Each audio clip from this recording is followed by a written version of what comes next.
القصة بدأت أيام الحرب العالمية الأولى سنة 1918.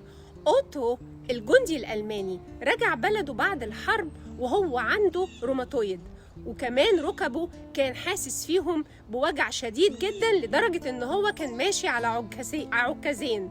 وبعدين راح زار الدكاترة لمدة 2 كاملين ومفيش أي نتيجة ولا أي تحسن.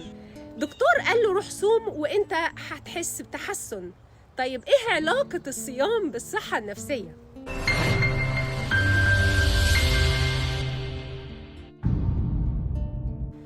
أوتو فعلا بدأ يصوم لمدة 19 يوم. بعد كده بدأ يحس بتحسن رهيب، ما بقاش محتاج العكاز، ما بقاش محتاج مسكن، وبدأ يحس إن هو أحسن. وبعدين بدأ يتلاشى تماما موضوع العلاج، ومن هنا بدأت فكرة الصيام المتقطع مع أوتو، إزاي يفتح مركز ويخلي كل الناس من جميع أنحاء العالم ييجوا المركز ده يتعالجوا عن طريق الصيام. أوتو من 100 سنة تقريباً لغاية دلوقتي مركزه موجود في ألمانيا، واللي ماسك المركز هو حفيده.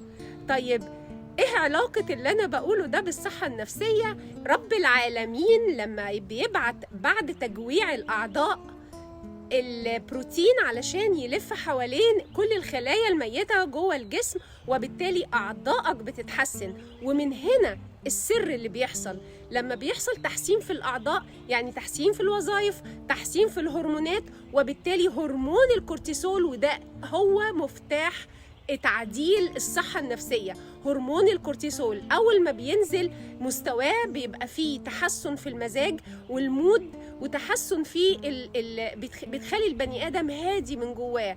طيب ايه اللي بيحصل بعد تحسين الصحة النفسية؟ أوتو قبل العلاج كان حاسس ان هو محلك سر 2 ودايخ على الدكاترة، لكن لما تحسن بدأ تجيله أفكار إيجابية. الفكرة الإيجابية تحولت لحاجة حقيقية، مشروع متكامل لعلاج الناس من الأمراض بالصيام. وبالتالي انت حولت واحد من إنسان عنده أفكار سلبية لأنه مهتم بنفسه والمشاكل بتاعته، لواحد حول أفكاره لحاجة إيجابية وكمان نفع الناس اللي حواليه. علشان كده في ناس كتير جدا بتتعالج عن طريق الصيام. في ناس ممكن تسأل وتقول طب ما في رمضان ناس كتير جدا على فكرة بتتخانق عادي وفي الشوارع وما بين الترافيك. هقول لهم إن غاندي كان بيقول أي حد ممكن يصوم، لكن الحكيم فقط هو اللي عارف هو بيفطر إيه.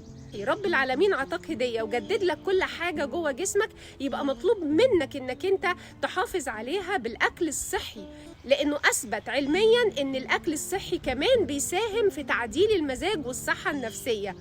كل سنة وأنتم طيبين، رمضان كريم عليكم. سلام عليكم.